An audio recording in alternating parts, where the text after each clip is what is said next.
Welcome to Bonn Park. I'm Sara Geithlinger. And I'm Marshall Ward. And today we have Sara Casselman. She's the Executive Director for the Sexual Assault Support Center of Waterloo Region. This is a really fascinating and insightful interview on the important work they do at that center. Here she is, Sara Casselman. Welcome to Bonn Park. Welcome to Bonn Park. Welcome to Bonn Park. Welcome to Bonn Park. Welcome to Bonn Park.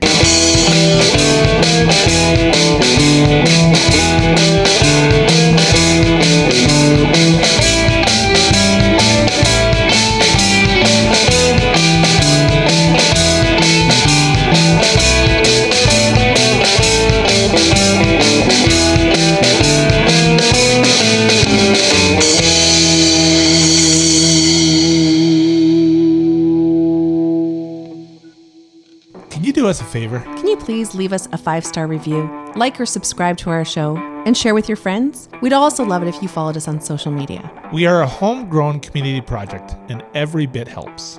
On with the show. This is it.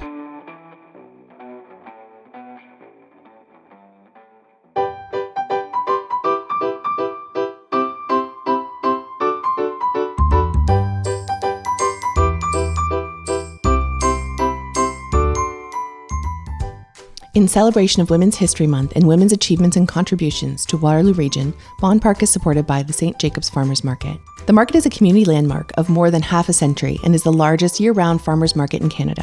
Whatever you crave, you'll find it there. There's country classics like fresh apple fritters, cinnamon rolls, and Oktoberfest sausage on a bun. And new favorites like corn-wrapped vegan tamales, Greek gyros, and blooming onions. With almost 300 food and artisan vendors on site, there's something for everyone, and it makes for a great day trip with family or friends. The St. Jacobs Market is open Thursdays and Saturdays and Tuesdays during the summer. Stay up to date on hours and events by following the St. Jacobs Farmers Market on Facebook, Instagram, or at stjacobsmarket.com.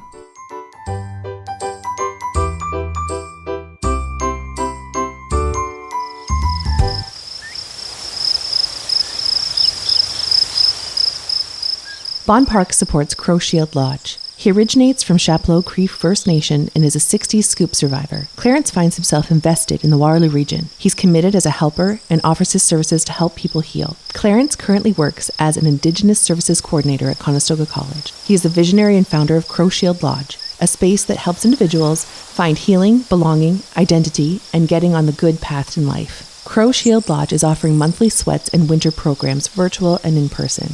The best we can ever give is the gift of time. And when you give your time to someone, you'll never get that time back. That's why it's so precious. Clarence would like to thank all of his helpers and mentors who have gifted him with their time and knowledge. Crow Shield Lodge is always looking for volunteers, and you can find them on Facebook, Instagram, and at crowshieldlodge.com.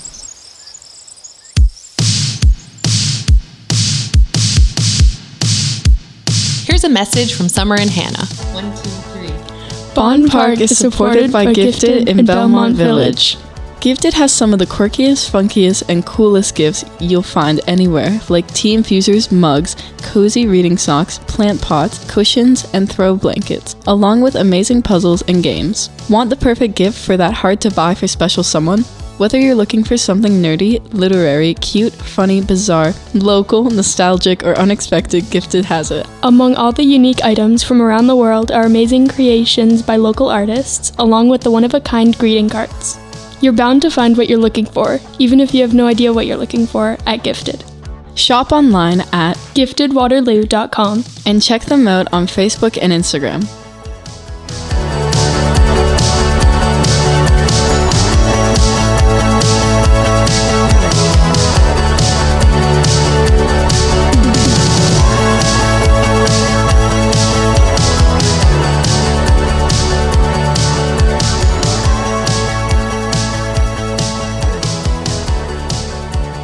So we're really excited to get going here and dive into the type of work you do. And you're the Executive Director of SASC Waterloo Region, which is the Sexual Assault Support Center of Waterloo Region.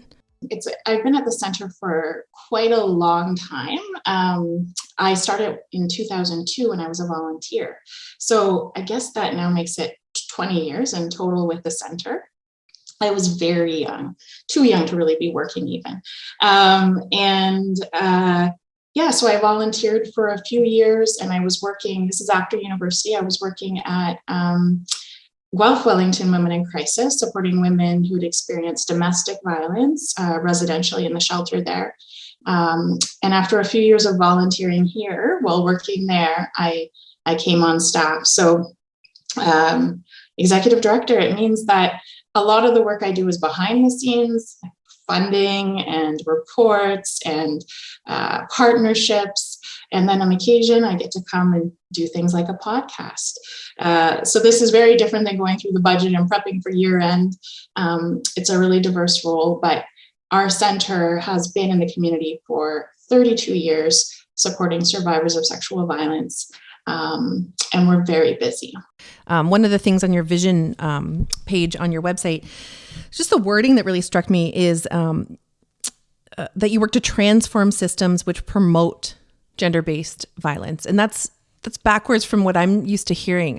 I'm used to hearing fighting for rights or whatever, but this is outright saying this system is broken. We need to change the direction that it's going in so that less support is eventually needed, right? Am I getting the right gist of that vision? Yeah. So there are a lot of agencies that work what we call downstream. So like the direct services. So an example of that is like a food bank who provides food because folks are living in poverty, struggling, those kinds of things. So that's downstream. Upstream is working on prevention and, why are folks, needing those food banks and things like that. So what we do as an agency is we really try to balance the downstream and the upstream, because we think that they are, we need both feet to move forward as a community. So we provide support to survivors, and that's survivors of sexual violence, sex trafficking. We have some domestic violence programs. So we do that work, but we also do the social change work, because we know that sexual assault is still far too prevalent. 1 in 3 women, 1 in 6 men will have that experience in their lifetime. We're looking at why. And so addressing the root causes of sexual violence and gender-based violence overall is a big part of what we do. And those systems that you're talking about transforming, a quick example would be in Canada, for every 33 sexual assaults that are reported to police, and only a sliver of sexual assaults are reported to police, we have 3 convictions. So when you're looking at how that system works for survivors, it's often not the way that folks think, and things need to shift in substantial ways, not just to change systems like the justice system, but to focus on what's really important in terms of shifting a culture so that violence doesn't happen in the first place, or ensuring that supports are there for survivors when they reach out. And that is a big one. We invest so much into our criminal justice system, into police, into court processes. And then when you look at what the sliver of funding is for survivors, it's so minuscule in comparison to the larger picture. So, we've been struggling with waiting lists for many years. I just ran the stats, and for our center, just with COVID alone, we had waiting lists before COVID, but we now, our requests for service are up 62% with COVID. So the waiting lists are substantial, and we're working to address them. But, it's about where resources are, where society values funding. If you look at the salaries of others providing, services to victims of crime, like police and other things like that, and then look at the salaries of folks working at the not-for-profit sexual assault support center providing trauma therapy, it's so very different. So there's so much systems work that we do, and we value it just as it's just as important to us as the work that we do as survivors. Both aspects of the work is really important. I imagine something that's very discouraging is the role you play where you have to look at sex trafficking. I imagine it's a lot like the way scammers are always figuring out ways to get ahead of things, and it's something that moves around and becomes more and more complex. Do you find that one of the most challenging parts of your work is trying to even grasp and understand how sex trafficking works as technology gets better? Truthfully, a lot of folks, when they're thinking about sex trafficking they're still thinking of that thing that they saw in the movies, right? That international sex trafficking. And that's, that certainly happens, but it's rare, and it's not the systemic issue that we're dealing with in our communities. We're dealing with, a lot of young folks from really vulnerable backgrounds, young women with histories of abuse and neglect, young women with fetal alcohol syndrome, young Indigenous women who are really groomed at a very young age and exploited. And so, when we talk about having worked with well over 200 people over the last 3 years in our anti-human trafficking program locally, people are blown away. But when you actually look at the reality of what domestic sex trafficking looks like in our community, that is the majority of what we're seeing. It's young folks that are in really vulnerable situations that are being exploited. So, and you're right, the online piece is a huge component involved in whether it's recruiting or whether advertising services and things like that. There's a huge component there that makes the work really challenging, and we only have seen that grow during COVID in terms of it's the way that people are communicating with one another more and more. And you've done an amazing job over the years, having your name is out there. It must be through accessibility, your willingness to talk to the media. Like I see your name over and over again over the years, Sara, as you're contributing to discussions and dialogue, or maybe Rogers TV or our media outlets. And that must be a big effort on your part to let people know that you're here and you're ready to, to talk at any time in so many varying ways. Yeah, I think that gender-based violence, but sexual violence in particular, is such a taboo topic. And it certainly was, before #MeToo and all of those things. So slowly there's been some changes in dialogue, and people are talking about it a bit more. The reality is getting front and center and letting folks know that the services exist in our community, that we're here for them. Even though I talk about waiting lists, I also say, hey, we have a lot of different funding streams, that we can prioritize racialized survivors or survivors from the LGBTQ community or young survivors, or, we have funding agreements with the universities that we can prioritize students. So there's lots of different ways that we can get folks in to get support. And we also have support groups for survivors. And the way that those support groups have really taken off and exploded with COVID, it blows my mind. We weren't sure how we were going to do our support groups really with COVID. And we'd never done virtual. So we had all these worries about what that would look like. So really hard conversations. What if someone's triggered and we're not physically with them to provide that support? But what we found is survivors have always felt so alone. And with COVID, it's just increased exponentially, those feelings. And so survivors are reaching out in record numbers. So well over 300% increase in participants in our groups over COVID. So we've had to do a lot to get out in the community. Yes, we've done a lot of media at different points, a lot of media.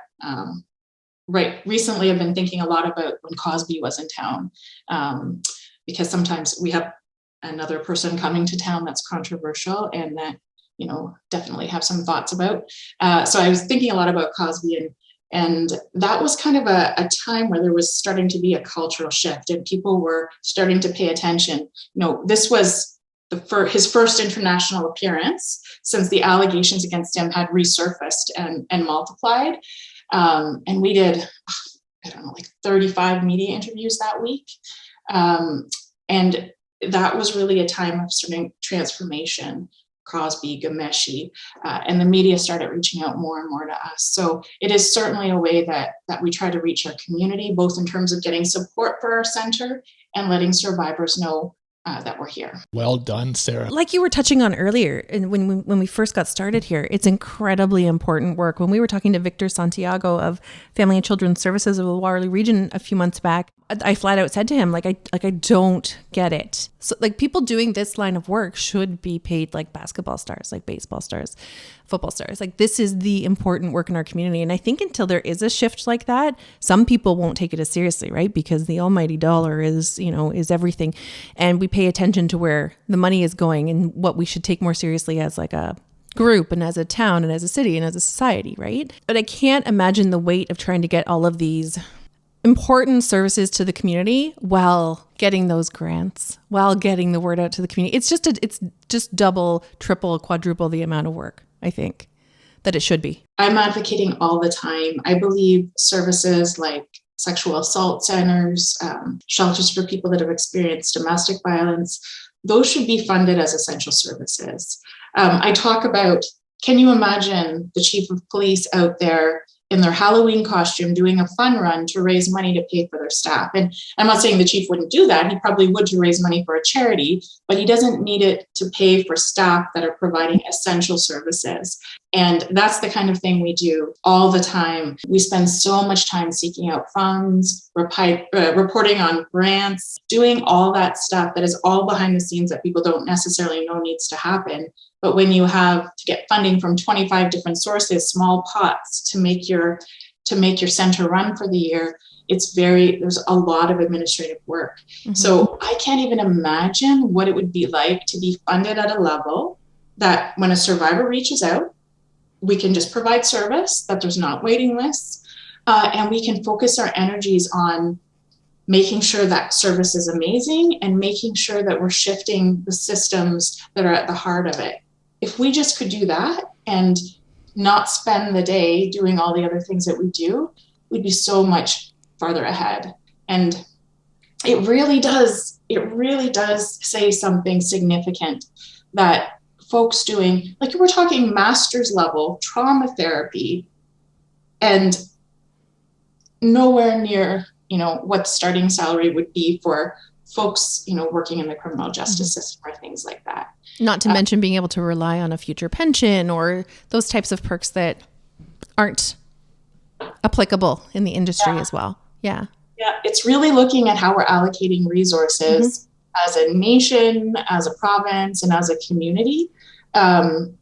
Because it's really hard to work in the system, because I'm always walking the line of understanding the value of our staff and wanting to pay them well and treat them well, and also then understanding that we only have this much money to do it, and that the expectation is we can do it for that money, and trying to walk this line while also going, this is ridiculous. Like, why do we have to work so hard for such a small amount of money to provide services to survivors of sex trafficking? It's I think if people understood the amount of work we do to put on fundraisers and things like that to make it happen, they would be very surprised. Sara, did you in high school, did you have ideas about leadership and advocacy, and did you have any idea of the important work that lied ahead for you, or is that something that comes once you're a young adult?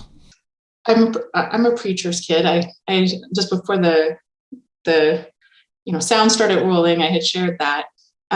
So I was raised by parents. Both my parents were ministers, and they were really they were in leadership positions. And I remember my father saying, if any of his daughters were going to follow in his footsteps, it might be me. Which I remember finding so shocking when I heard that, because my father and we had a good relationship, but we also butted heads a lot. And people tell me that it's because I'm like him. So I don't share all the same beliefs as my family. I obviously didn't go into ministry, but I feel like that kind of work is what I'm doing at the center. And I was always really passionate about women's issues, truthfully. I think my mom had a big role to play. She was a minister at a time when there was very few female ministers. And she would talk to me about things that would get into my head when I was like 10, 11 years old. And she would say, it's really interesting because, in this chapter in the Bible, it talks about the Spirit of God hovering over the waters. And that is actually in the feminine tense in the original text. And we've lost that. But it's actually like a mother hovering over a child or a baby. And so those things went into my head. I'm like, well, where did that go? Why is that not reflected in what we read now? And that was the kind of, thoughts that my mother generated in me. I was the youngest. I was the baby of 3 daughters. And so I was really passionate about women's issues from a really young age. And then in university, I minored in women's studies, now called gender studies, but back then women's studies. And it's really interesting because I didn't actually find my niche for the thing that I wanted to do until the year after university, when I started volunteering at SAS, the Sexual Assault Support Center. And I went through volunteer training, and I remember thinking, this is it. Like, this is the thing that resonates with me. This is the thing that is, one, providing so many practical tools for me in terms of how to engage with folks and support folks, but also was hitting the nail on the head in terms of all the things I'm passionate about. So that was 20 years ago. And I've been really blessed to have a couple of colleagues that have been with me that whole time on our leadership at our sector that I really rely on. And I know the best people in Waterloo region because of my job. So, I don't think I knew when I was young exactly what I wanted to do, but it was slowly evolving from the time I was a teenager until when I finished university. So that's a beautiful story to, have those aha moments when we figure out what it is that we want to do. I think Marshall and I have both had a few of them in our lives. Or we might be finding a new one. Or the fact that just at such an early stage, you found a volunteer position that led you pretty much exactly to where you wanted to be, right? That's pretty great. I always talk about it as, it's also a privilege to volunteer because some folks have to work multiple jobs to, pay the bills and that kind of thing. But I really do talk about it. If someone is interested in this work, there is such amazing volunteer opportunities at sexual assault centers, at women's shelters, because we have our 24-hour support line that's been running 32 years, 24 hours a day, 365 days a year. And that is mostly covered by volunteers that are trained. And that's how I started. And I remember being so nervous to take my first calls. And I had a friend that I would run through scenarios with and try and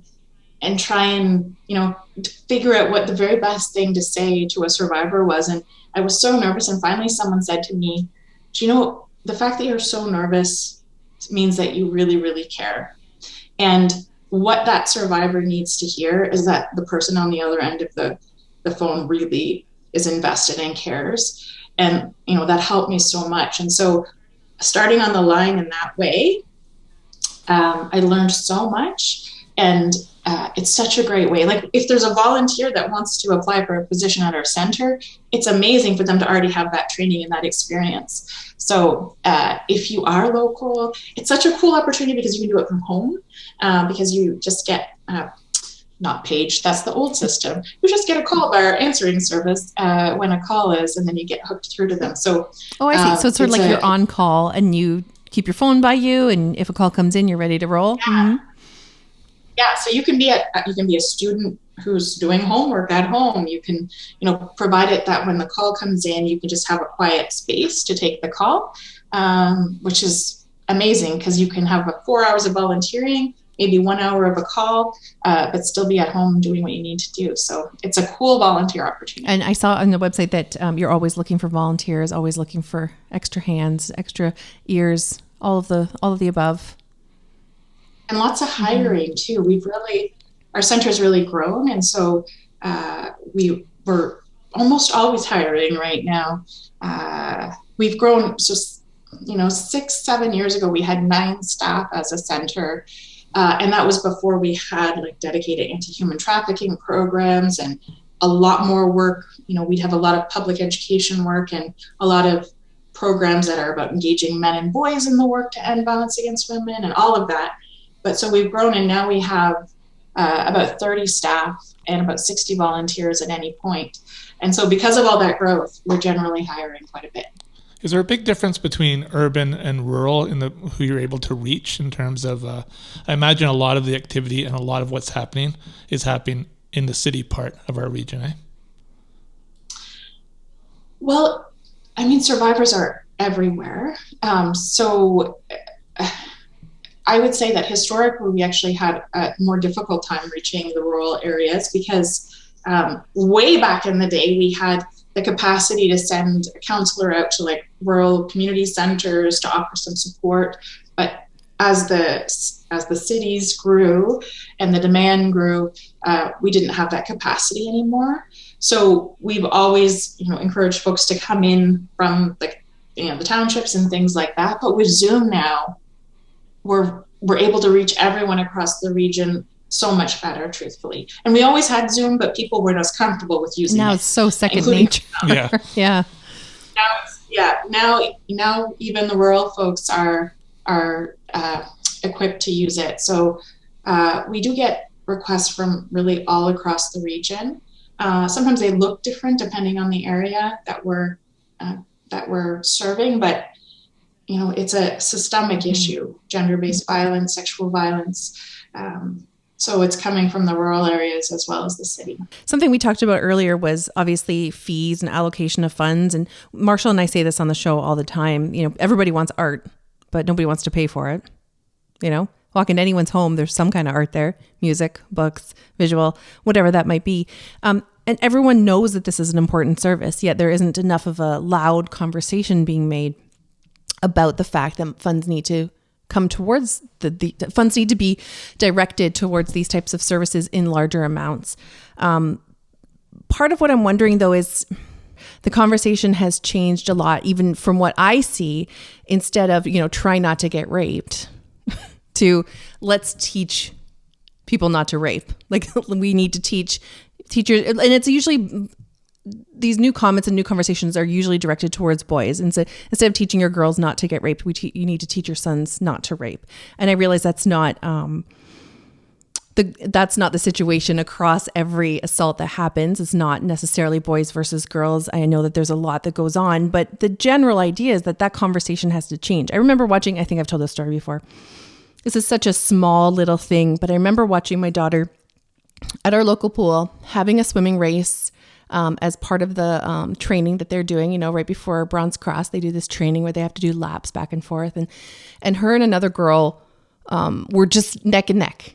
And she tapped the edge, and then the other little girl tapped the edge, and they were trying to figure out who won. And it was a healthy childhood competitive moment where they were genuinely happy for each other, and they were both trying to figure out which one beat the other one, like which one got it this time. And immediately the oldest boy in their group said, "Oh, cat fight," and rubbed his hands together. And it makes my stomach turn even right now to think about it, because how old was this boy? 11, 12? Who taught him that that's what you say to two girls when they're having a healthy competition about an accomplishment that they just had in front of a bunch of other people in their bathing suits? Why is this okay? And those are the conversations that we need to flag, and we need to get on top of right away, and we need to teach our sons and daughters and anybody in between that this is not how we talk. You're absolutely right. And it's all connected. I think sometimes folks don't understand that the story you just told is connected to sexual violence, but it absolutely is. And that piece around prevention of sexual violence, of gender-based violence, is very nuanced, and it's very complicated. It's like trying to address racism. There's no one way to address racism. There's many different facets of our system that need to be addressed. And so sexual violence is absolutely a result of gender inequity. It is. And as much as I absolutely understand that men and boys can be victims of sexual violence, but the vast majority of survivors of sexual violence are women. So about 88% are women identified folks, and about 98% of sexual offenders are men. And that 12% of survivors that are men are usually adult survivors of childhood sexual abuse. And so it's looking at systems of power and control and equity. And so that is how, the basic things around respect in relationships, around treating, all genders with respect, just standing up and believing that, and addressing those inequalities that you just talked about. She throws like a girl to things more significant. So it's around addressing systems that really make a change in terms of gender equity. It's a big part of changing our culture that supports sexual violence. And we need to model that behavior. Even what is the phrase I hear a lot now? If you see something, say something, right? So even laughing off a sexual joke, even laughing off an inappropriate comment, just because it's just the guys, or just because you're standing with the guys, or whatever that might be, is way more harmful and recognized as harmful now, hopefully more, than people realize, really. You know, like, it's not okay if it's just the guys, or on a phone call, or, in a text, or like, you're part of the problem when you're perpetuating that by saying nothing. And what you were talking about before around the conversations used to be often talking to, girls about how to avoid being sexually assaulted. I do think that girls need lots of information about what healthy relationships look like, what their rights are, those kinds of things. But for a long time, people weren't talking to boys. And so when I started in this work a while ago, there was a lot of focus around working with girls. And it wasn't, we in the sector understood that we had to address that victim blaming. We were trying to get away from making sure that, young women would change their behaviors to avoid being sexually assaulted. We were very aware that that was an issue that was out there, but we still didn't have good mechanisms for working with boys and men. So one of the things that I'm most proud of about our center is back in 2007, we developed a male allies program, which was a way that our center could engage men and boys in really positive ways about being part of a cultural change to end sexual violence, to promote equality. And so we were one of the first sexual assault centers, I think the first actually, in Ontario, in Canada, to have a program like this, because a lot of sexual assault centers really focused on services for women, and they fought so hard for those spaces that were like women's spaces that it was a really complicated discussion about how we were going to engage with men. But we couldn't do effective public education if we didn't engage with men. And so we developed this program, and slowly over the years, it's grown. We now have a few different staff, male-identified staff, that are doing this education work in our community, and they're working with boys and men. So not boys and men who have offended, not that, but boys and men who want to be coaches and leaders and part of systemic change. And that has been an amazing program. And so we just got funding to actually help other women's agencies, violence against women agencies all across Ontario to develop similar programs, male allies programs at their center, as a way of really making systemic change. And so I think the conversation is shifting, but also I think a lot of people still haven't caught up to what we're talking about even. We know that there's some pretty archaic, harmful opinions about sexual violence still. I imagine a center like SASC experiences certain stigmatization in a way that I'll use the example of a hospice like Lizard House, right? Someone might think they know what hospice might look like, but when you go, it's actually a really incredibly warm, welcoming environment. It's very uplifting. There's pots and pans clanging. There's dinner being made. There's lots of laughter. It's not at all, I think, what some people are imagining.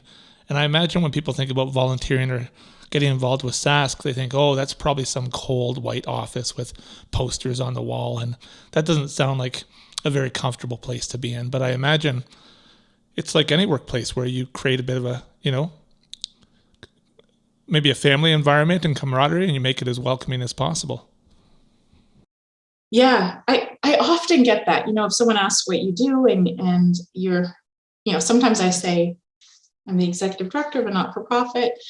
Depends on the circumstances. And sometimes I say more, but often folks are like, whoa, it is heavy work. It's also hugely reward. Like, you make such a difference in so many people's lives. And you can say at the end of the day that you have put good out into the world and made a difference. But we're very intentional to not be that. So we're not a medical service. We're not part of the justice system. We're a community-based organization that has, theoretically in non-COVID times, it has tea and coffee and hot chocolate when you walk in the entranceway, and there's colorful art everywhere. And, often there's little nature musics in the reception area to make folks comfortable. And so really creating a warm environment for survivors that they feel safe and supported is really important to us. And so we also as a team are very aware of how heavy the work we do is. And so we try to do the things that are very different than that. Like, at Christmas time, we have a secret snow goblin, and that snow goblin might choose to leave you a gift or might choose to torture you a little bit by making you, wear the elf ears for the day through your meetings or things like that. So there's a lot of laughter and joy in our office, and just a lot of really good people that I've worked with for a lot of years that really care about survivors in our community. And you support yourself through frustration that must come through the justice system and patterns of things that you see over and over again. You think, oh, we're still not there yet. I guess it's a huge part of it is that you support each other in that way and say, we got to keep plugging along here. And that's sometimes I've been doing this work for a long time.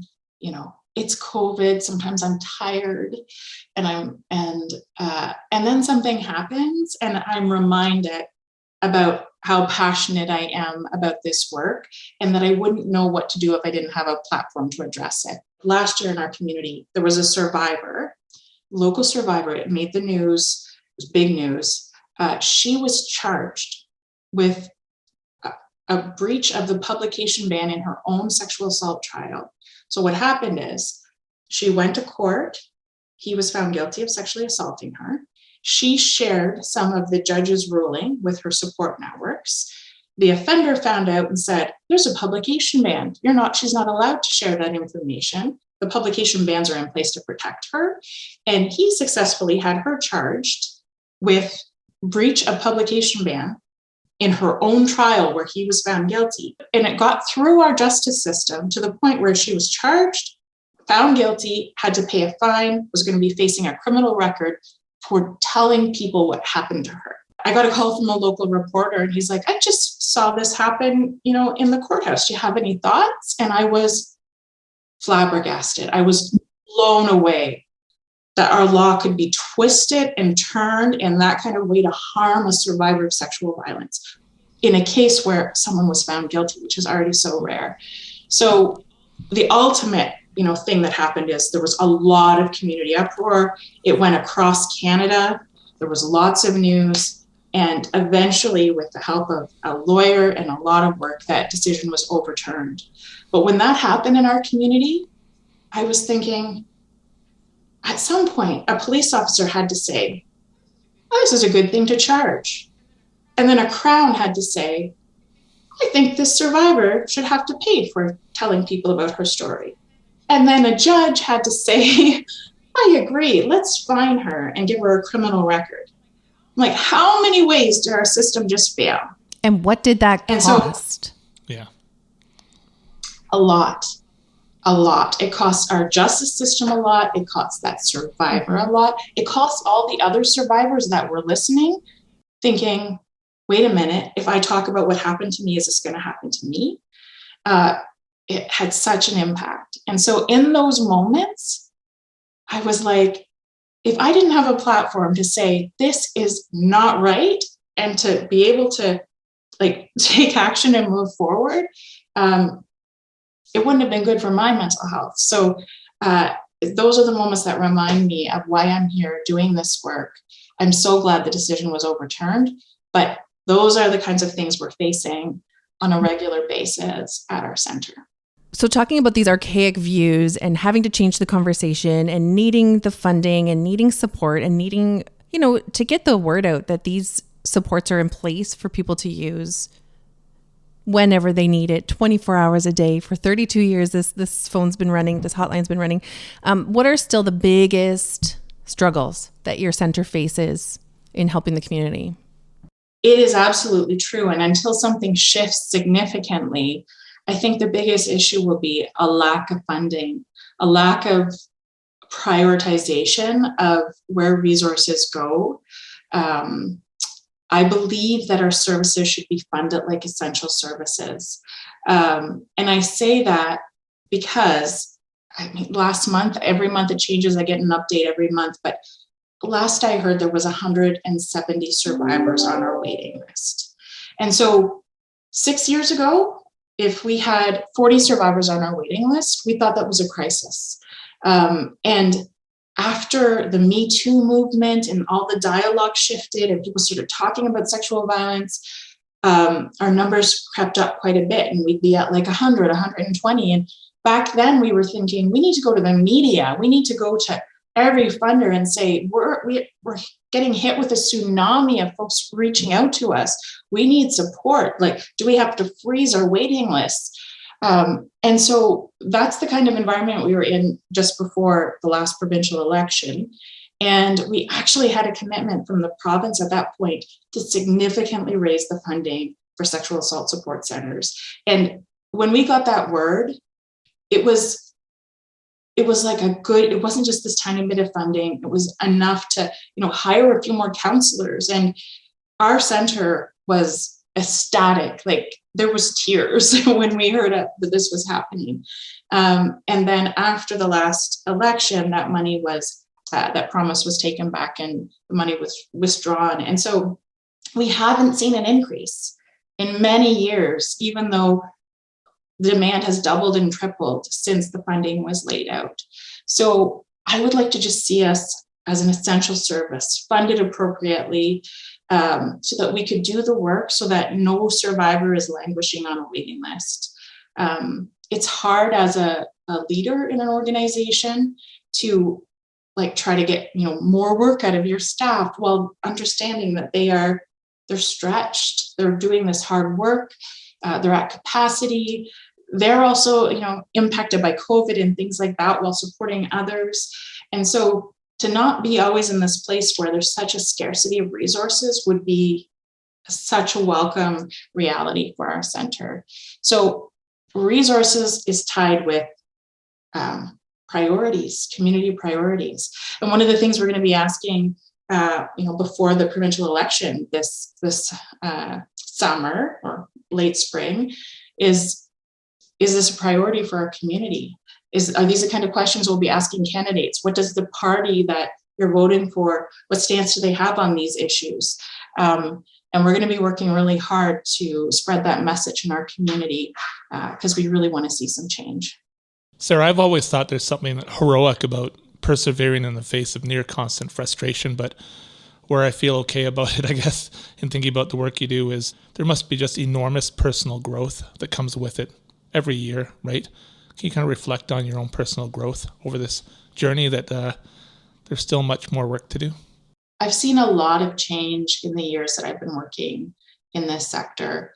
As much as I talk about the need for funding or our challenges with different systems like our criminal justice system, I also remember a time where we had much less access to, giving feedback to police, where I remember the days when we were 5.5 staff at our center working for all of Waterloo region around sexual violence.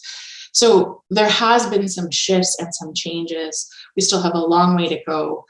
For me, I feel like I grew up with SASC. I was in my very early 20s when I started volunteering for the center. I remember going in for a volunteer interview and saying, I would do anything that you need me to do. I'm happy to work on the crisis line if I'm trained. I just don't want anything to do with money or budgets or anything like that. I remember clearly saying that in my interview in 2002. So be careful what you say, because I grew up with SASC at this point, and everything I've learned about navigating systems and running a not-for-profit and doing community work is what I learned at the center. And so, and I've also just been blessed to have some lifelong relationships with amazing colleagues at the center who are equally committed to doing this work, who make me feel like I'm not alone.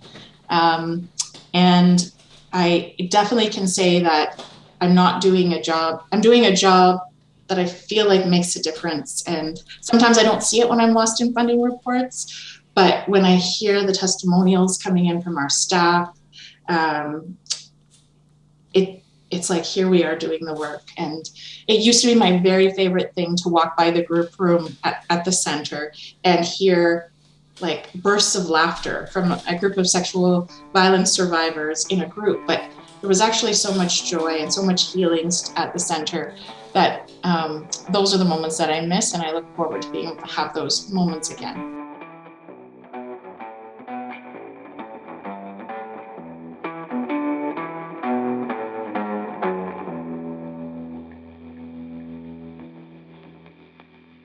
Bonn Park is made possible with the support of the Kitchener Public Library and the Kitchener-Waterloo Community Foundation. Our show is produced by Sara Geidlinger And Marshall Ward. with audio engineering by Sara Geidlinger. Bonn Park's original music is by Alan Lung.